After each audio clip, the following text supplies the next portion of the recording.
Hello everyone, welcome to our YouTube channel. And आज की video में हम डिस्कस कर रहे हैं एक बहुत ही इम्पॉर्टेंट नोटिफिकेशन जो कि किसने रिलीज करा है, उत्तराखंड लोक सेवा आयोग, जिसे हम कहते हैं UKPSC, मतलब उत्तराखंड पब्लिक सर्विस कमीशन। ये रिलेटेड है एक जॉब नोटिफिकेशन से जो कि UKPSC ही कंडक्ट कराने वाला है फॉरेंसिक साइंस के फील्ड में। So senior scientific officer and scientific officer की पोस्ट में 14 वैकेंसीज निकली हुई है डिफरेंट डिफरेंट डिविजन्स में। सो आज की वीडियो में जानेंगे कि कौन कौन सी जॉब पोस्ट अवेलेबल है, सैलरी क्या होने वाली है, एजुकेशनल क्वालिफिकेशन की क्या रिक्वायरमेंट है, और ये जो एग्ज़ाम होने वाला है उसका सिलेबस क्या रहने वाला है, एप्लीकेशन फ़ी क्या है।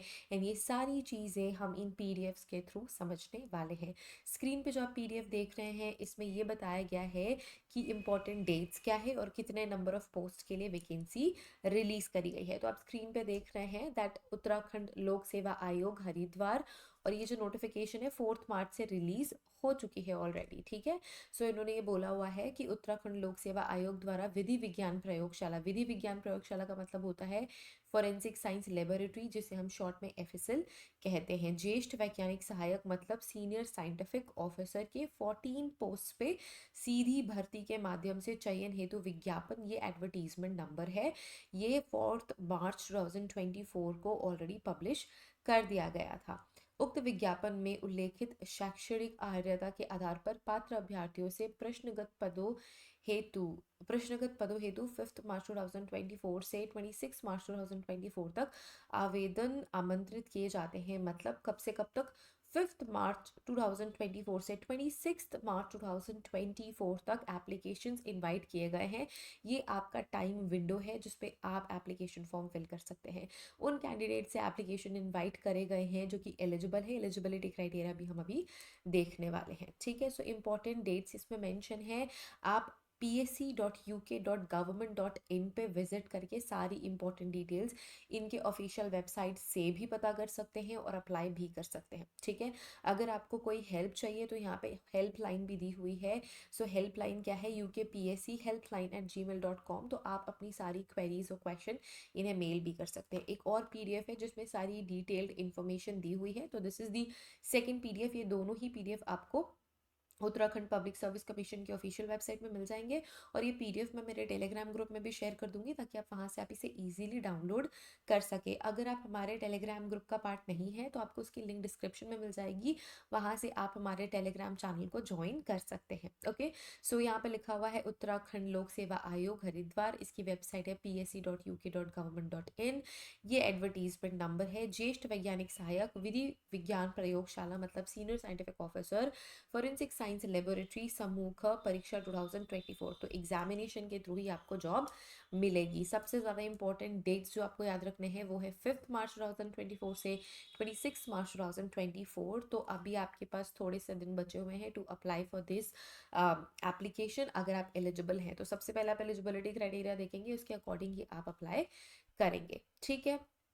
अब यहाँ पे सबसे पहले हम देखेंगे इम्पोर्टेंट, अच्छा अति महत्वपूर्ण निर्देश। तो कुछ इम्पोर्टेंट नोटिफिकेशंस की निर्देश हैं वो हम देख लेते हैं। उत्तराखंड शासन द्वारा जारी अधिसूचना दिनांक 27 अप्रैल 2023 के द्वारा उत्तराखंड प्रतियोगी परीक्षा भर्ती में अनुचित स्थानों की रोकथाम व निवारण के उपाय अधिनियम 2023 प्रख्यापित किया गया है। किसी भी दुराचरण के लिए अभ्यर्थी के खिलाफ उत्तराखंड प्रतियोगी परीक्षाओं अधिनियम 2023 के विधानुसार कार्यवाही की जाएगी। अगर आपके अगेंस्ट कोई ऑलरेडी कार्यवाही चल रही है तो आप एलिजिबल नहीं होंगे इस एग्जामिनेशन के लिए। ठीक है। ये कुछ रिजर्वेशन से रिलेटेड इंफॉर्मेशन है, ये सारी चीज़ें आप गो थ्रू कर सकते हैं। जो भी जो रिजल्ट डिक्लेरेशन डेट है या जो मार्कशीट इशूइंग डेट है वो 26 मार्च 2024 के पहले पहले की होनी चाहिए, ताकि आप इन्हें क्या कर सके, अपने एप्लीकेशन फॉर्म में ऐड कर सके।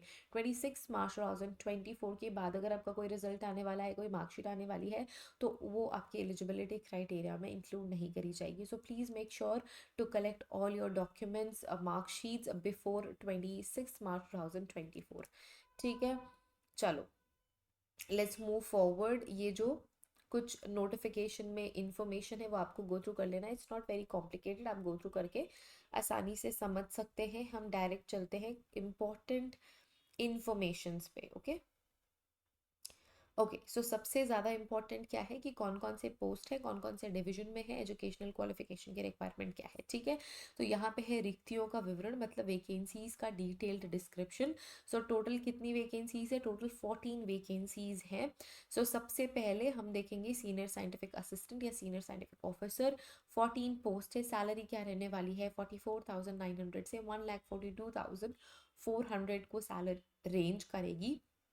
जो पद का स्वरूप है, जो पेंशन योजना है, वो समूह ख अराजपत्रित स्थायी अंशदायी पेंशन युक्त रहने वाला है। मतलब पेंशन इंक्लूडेड है, आपकी परमानेंट जॉब है और नॉन गेजेटेड ये जॉब आपकी होने वाली है समूह ख के अंदर। मतलब ख, आई डोंट नो व्हाट ख मीन्स, तो होगा इसका कुछ एक प्रॉपरली ग्रुपिंग, तो वो आप इंग्लिश में देख सकते हैं इनके ऑफिशियल वेबसाइट पे, ठीक है। सबसे ज़्यादा इम्पोर्टेंट जो मैं बार बार कह रही हूँ, एजुकेशनल क्वालिफिकेशन की रिक्वायरमेंट क्या होगी? सो सबसे पहले ज्येष्ठ वैज्ञानिक सहायक प्रक्षेपिका अनुभाग, मतलब बैलिस्टिक्स डिवीजन या ballistics section. So senior scientific assistant ballistic section के लिए आपको एमएससी इन फिजिक्स पास होना चाहिए, या फिर MSc in forensic science with physics और chemistry as one of your subject in your graduation होना चाहिए। अगर आप एमएससी फॉरेंसिक साइंस है, आप एलिजिबल हैं। अगर आप एमएससी फिजिक्स है, तो आप एलिजिबल हैं। फॉरेंसिक साइंस में भी हम फिजिक्स केमिस्ट्री पढ़ते हैं, एक one of the subjects in our graduation. So अगर आपके ग्रेजुएशन में ये दो सब्जेक्ट नहीं होंगे तो भी आप इन एलिजिबल हो सकते हैं। सो ये आपको ध्यान में रखना है, ये फॉरेंसिक साइंस में भी या तो केमिस्ट्री या तो फिजिक्स आपके होने चाहिए, वन ऑफ द सब्जेक्ट्स। और अगर आप फिजिक्स में हैं तो भी आप एलिजिबल हैं। नेक्स्ट जो डिवीजन की मैं बात करूंगी वो फिजिक्स एंड वॉइस आइडेंटिफिकेशन की बात करूंगी। This is the other division. इसमें भी सीनियर साइंटिफिक असिस्टेंट की पोस्ट है। अगर आपने फिजिक्स से मास्टर्स करी हुई है, एमएससी इन फिजिक्स और MSc in forensic science with physics as one of the subject in your graduation level, then you are eligible, ठीक है। किसी भी तरीके की अभी तक यहाँ पे आपको एक्सपीरियंस सर्टिफिकेट या कोई भी स्पेसिफिक एक्सपीरियंस की रिक्वायरमेंट नहीं बताई गई है, सिर्फ एमएससी लेवल एजुकेशनल क्वालिफिकेशन देखने को हमें मिल रही है। नेक्स्ट जो डिवीजन है वो है chemistry explosive and toxicology section. So अगर आपने एमएससी केमिस्ट्री से करी है, एनालिटिकल केमिस्ट्री से करी है, या फिर टॉक्सिकोलॉजी से करी है, या फिर एमएससी फॉरेंसिक साइंस से करी है, अगर स्पेशलाइजेशन आपका केमिस्ट्री रहा है, या फिर as a one of the subject आपने केमिस्ट्री पढ़ी है आपके ग्रेजुएशन लेवल पे रिकॉग्नाइज्ड यूनिवर्सिटी से, तो आप एलिजिबल होंगे। Next we have senior scientific assistant narcotics and psychotropic substance, इसे हम शॉर्ट में एनडीपीएस डिवीजन भी कहते हैं, ठीक है। तो अगर आपने एमएससी करी है केमिस्ट्री से, एनालिटिकल केमिस्ट्री से, टॉक्सिकोलॉजी से, आप एलिजिबल हैं।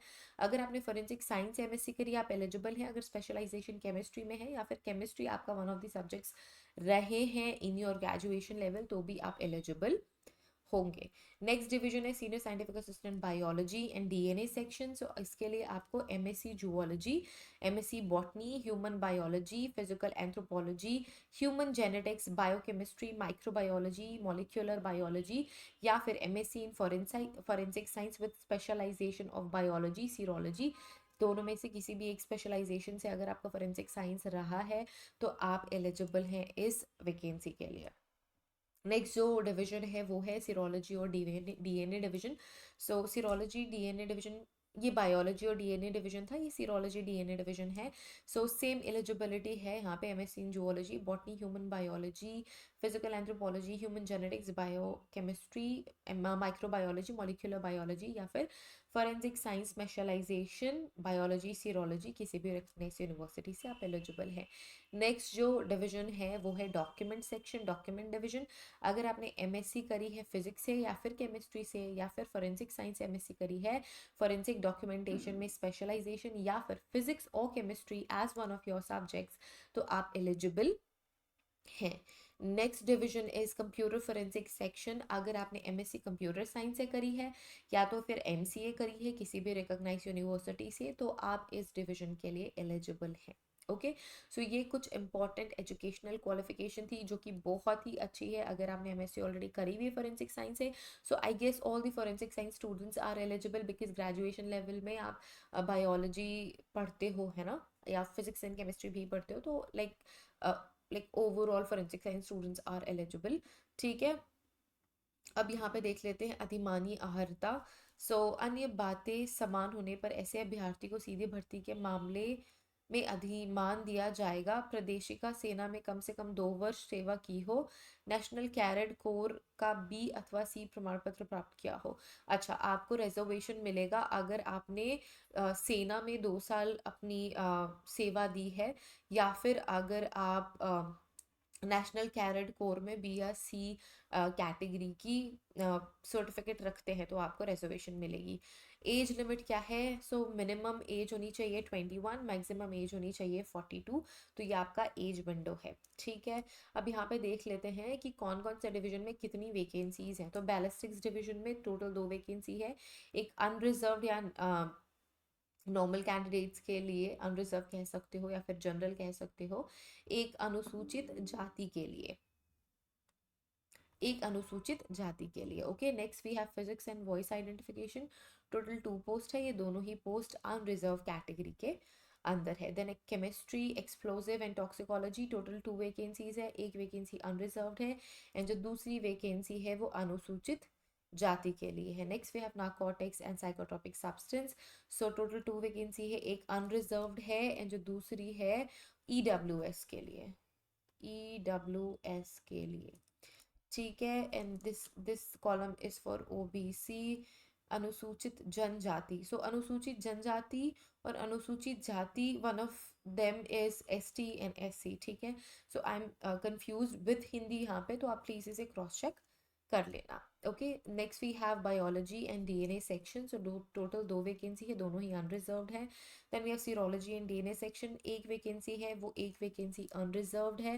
Next we have document section, document section में भी एक वैकेंसी है, वो एक वैकेंसी भी अनरिजर्व्ड है। कंप्यूटर्स फॉरेंसिक सेक्शन में 2 वैकेंसी है, एक क्या है अनरिजर्व्ड है, दूसरी ओबीसी के लिए है, ठीक है। So total it creates 14 post in senior scientific assistant post forensic science laboratory Uttarakhand के लिए, ठीक है। ये जो 36 बार आरक्षण है वो आपके रिजर्वेशन से रिलेटेड है। अगर आप रिजर्वेशन कैटेगरी में आते हैं तो आप नंबर ऑफ पोस्ट देख लो, कितने कितने नंबर ऑफ पोस्ट रिजर्वेशन के अंदर आ रहे हैं, उसी के अकॉर्डिंग आप अप्लाई कर सकते हो। अदरवाइज आपको भी अगर आप जॉब सिक्योर करना चाहते हो एंड आपके पर्टिकुलर कैटेगरी में वैकेंसीज अवेलेबल नहीं है तो आप अनरिजर्व कैटेगरी के लिए भी अप्लाई कर सकते हो, ठीक है। सो ये आपकी एजुकेशनल क्वालिफिकेशन की रिक्वायरमेंट हो गई, एज विंडो हो गई और नंबर ऑफ वैकेंसीज का डिफरेंट डिविजन्स में क्लासिफिकेशन हो गया, ठीक है। नेक्स्ट वी हैव इम्पॉर्टेंट चीज़ें ही हम डिस्कस करेंगे, ठीक है। अगर आप एक इंडियन सिटीजन हैं, आप एलिजिबल हैं, एक और बड़ा क्वेश्चन रहता है कि पर्टिकुलर स्टेट के जो वैकेंसीज होती हैं कहीं उन्हीं ही स्टेट के स्टूडेंट्स के लिए तो नहीं है। तो अगर आप एक इंडियन सिटीजनशिप होल्डर हैं तो आप एलिजिबल हैं, ठीक है। नेक्स्ट वी हैव, आप ऑनलाइन किस तरीके से अप्लाई कर सकते हैं, क्या प्रोसीजर है। सो आपको इनकी ऑफिशियल वेबसाइट पे जाना है। इसके बाद फिर हाउ टू अप्लाई पे क्लिक करके आप एडवर्टीजमेंट का डिटेल देख सकते हैं, इंपॉर्टेंट डेट्स देख सकते हैं। अप्लाई नाउ पे क्लिक करके रजिस्ट्रेशन करना होगा, आपको लॉगिन और पासवर्ड सेट करना पड़ेगा। फिर अपने जो आपकी एक अकाउंट प्रोफाइल बन जाएगी, उस अकाउंट प्रोफाइल को फिर वापस से लॉगिन करके बेसिक इन्फॉर्मेशन आपको देनी पड़ेगी, सारे डिटेल्स आपको वेरीफाई करने पड़ेंगे, टिक करना पड़ेगा। इसके अलावा अगर आप कुछ डिटेल चेंज करना चाहते हैं तो आपको सबमिट, फाइनल सबमिशन से पहले I want to change some details पे क्लिक करके रिकरेक्शन भी कर सकते हो। सो उसके बाद फिर आपको सारे डिटेल्स जो भी रिक्वायरमेंट होगी फॉर्म के अकॉर्डिंग वो आपको सारी चीज़ें फिल करनी है एंड देन फाइनल सबमिशन करना पड़ेगा, ठीक है। आप अपना रजिस्टर्ड फ़ोन नंबर देंगे जो कि आप यूज़ कर रहे हैं, आप अपना ईमेल एड्रेस भी जो आप यूज़ कर रहे हैं, अभी आप विजिट करते रहते हैं वही वाला देंगे। क्योंकि अगर कोई भी कम्युनिकेशन यूके पीएससी की साइड से होती है या फिर आपके एग्ज़ाम जो स्केड्यूल कर रहे हैं उस बॉडी से होती है तो आपको कम्युनिकेशन होना बहुत ज़्यादा ज़रूरी है, वरना आप इंपॉर्टेंट डिटेल्स मिस कर सकते हैं। इसी वजह से आप हमेशा आप अपना ऑन फ़ोन नंबर देंगे, ऑन ईमेल एड्रेस देंगे, ठीक है। इसके अलावा जो एजुकेशनल डिटेल्स है वो भी आपको फिल करनी पड़ेगी हाई स्कूल की।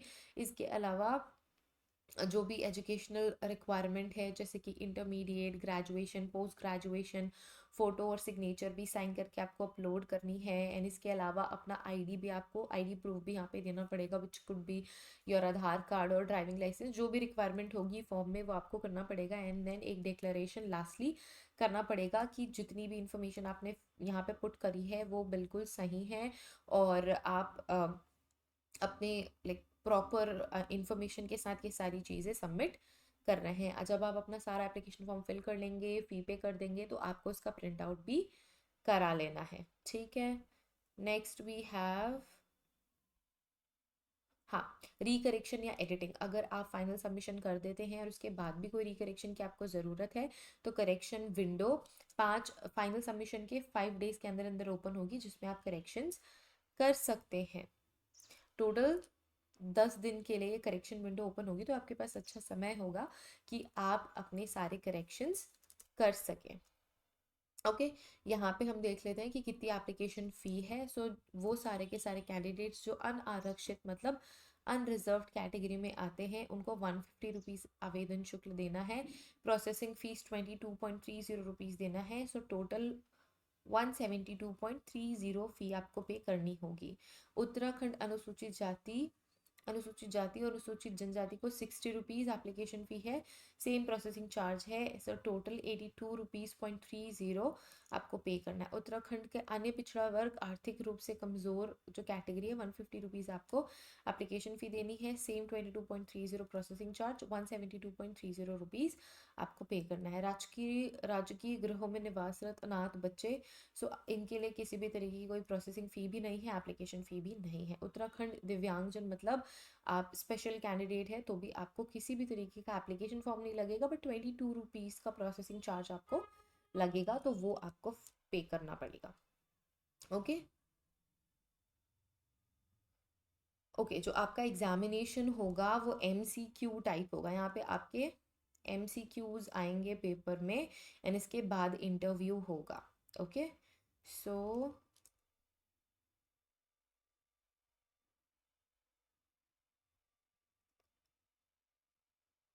टोटल कितने क्वेश्चंस आएंगे? 100 MCQs आएंगे। हर एक क्वेश्चन 2 नंबर कैरी करेगा, सो टोटल 200 मार्क्स का आपका पेपर होने वाला है, ठीक है।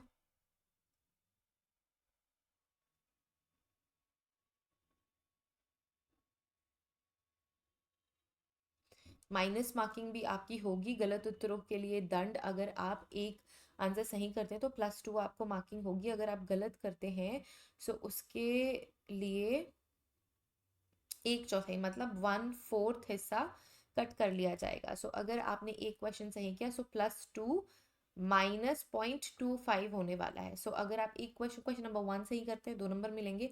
अगर क्वेश्चन नंबर 2 गलत कर लेते हैं, तो आपके पास कितने रह जाएंगे? 1.75, तो आपके पास 1.75 बच जाएंगे। तो इस तरीके से मार्किंग स्कीम होगी।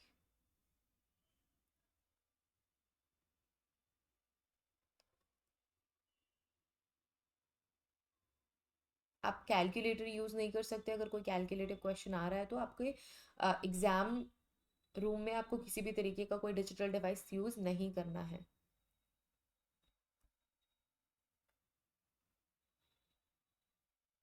ओके, अगर कोई और इम्पोर्टेंट इन्फॉर्मेशन होगी तो आई विल शेयर। इसके अलावा, हाँ देखिए, आपको 2 घंटे का टाइम मिलेगा। 100 क्वेश्चन सॉल्व करने के लिए विल हैव 2 आवर्स टाइम सबके लिए, ठीक है। आपके इंटरव्यू में टोटल 225 मार्क्स का इंटरव्यू होगा। सो टोटल आपका 225 से होगा। सो 200 रुपीज़ तो आपके एग्जाम में पूछेंगे। 200 रुपीज़ कह रहे हो, सो sorry for that. So 200 marks आपके रिटर्न एग्जामिनेशन में जो MCQ टाइप होंगे उसमें आ रहे हैं। 25 मार्क्स जो हैं वो आपके इंटरव्यू में होंगे, और टोटल जो मार्क बनेगा आपका वो 225 से बनेगा आफ्टर एग्जाम एंड इंटरव्यू, ठीक है।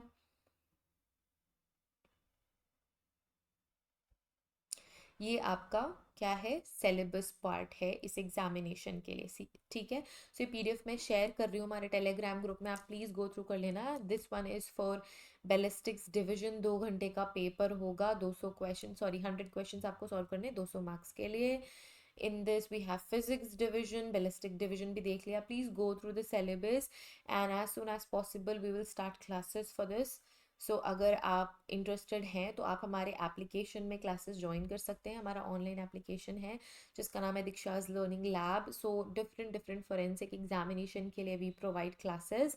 सो क्लासेस होती हैं, नोट्स आपको आपके सिलेबस के अकॉर्डिंग क्रिएट करके दिए जाते हैं, एमसीक्यूज क्रिएट करके दिए जाते हैं, सैम्पल पेपर्स आपको मिलते हैं जिसके थ्रू आप अपना 100% प्रिपरेशन कर सकते हैं विथ आवर कोर्सेज। ठीक है, so chemistry explosive and toxicology division, इसके बाद we have narcotics and psychotropic division. Next we have biology or DNA division. Then we have, so जितनी वैकेंसीज जिन जिन डिवीजन में है ना, सबकी सेपरेट सिलेबस अवेलेबल है। So please go through it. Serology, DNA division, each exam will have 100 MCQs, 200 marks and 2 hours to solve all the questions. ठीक है, माइक्रोबायोलॉजी एंड ऑल दैट, ये सारी चीज़ें हैं, आप देख लेना। And then we have document division के बाद computer forensic, um so sorry for that. Then we have computer forensic division. ठीक है, सो इतना आपका सिलेबस रहने वाला है। ठीक है, यहाँ पे श्रेणी संबंधित उप श्रेणी हेतु न्यूनतम अंक, मतलब कितने मिनिमम मार्क्स आपको स्कोर करने पड़ेंगे अकॉर्डिंग टू योर कैटेगरी, आप ताकि इंटरव्यू के लिए एलिजिबल हो सके। सो अनारक्षित श्रेणी के लिए या उप श्रेणी उत्तराखंड महिला या फिर अनाथ 40%।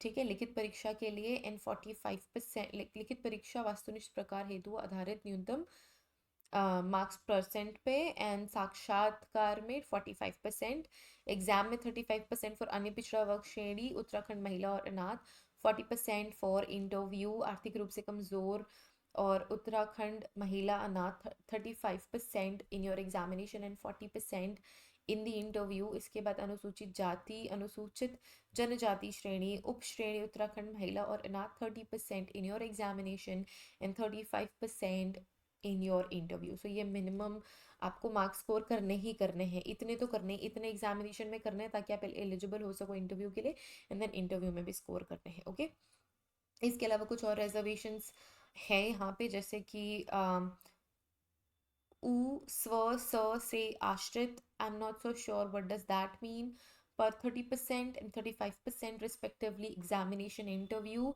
पूर्व सैनिक 30% एग्जामिनेशन, 35% इंटरव्यू। दिव्यांगजन 25%, मतलब PWBD candidates 25% in your examination and 30% in the interview.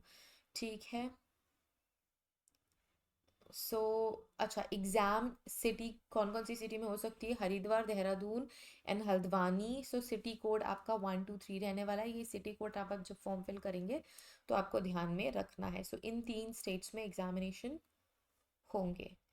बाकी और सारी इन्फॉर्मेशन हमने डिस्कस कर ली है, एंड ये कुछ परफॉर्मास हैं जिसमें आपको देखने को मिलेगा कि किस तरीके से आपको सर्टिफिकेट के फॉर्मेट्स रखने हैं in the case of different reservation, like different reservation you want to acquire, या फिर जो भी आपको चाहिए रिजर्वेशन उनके लिए।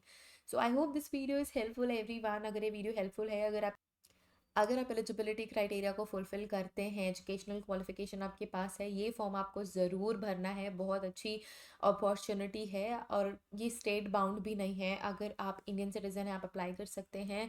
बहुत अच्छे सिलेबस हैं, मतलब बहुत ही लाइक कंसाइज सिलेबस है। फॉरेंसिक साइंस से ही रिलेटेड है, like pure science forensic science से रिलेटेड है। काफ़ी अच्छा, लाइक सिलेबस जब आपको बता दिया जाता है तो आप बहुत अच्छे से प्रिपेयर कर सकते हैं। Do join our classes for the preparation. I will soon create a classes, create a course for this examination as well. हमारे बहुत सारे स्टूडेंट्स हैं जो already as a scientific officers काम कर रहे हैं हमारी क्लासेस के साथ। उन्होंने बहुत अच्छा एक्सपीरियंस भी फील किया है and they are doing great in their field. So I am wishing you all the best for your examination, and if you are interested do contact us. WhatsApp support number भी description में मिल जाएगा, हमारे app का जो link है वो भी डिस्क्रिप्शन में मिल जाएगा। So join our classes. Thank you so much for watching this video. Have a great day ahead. Take care of yourselves and see you guys in the next video with another information. And till then, take care. Bye.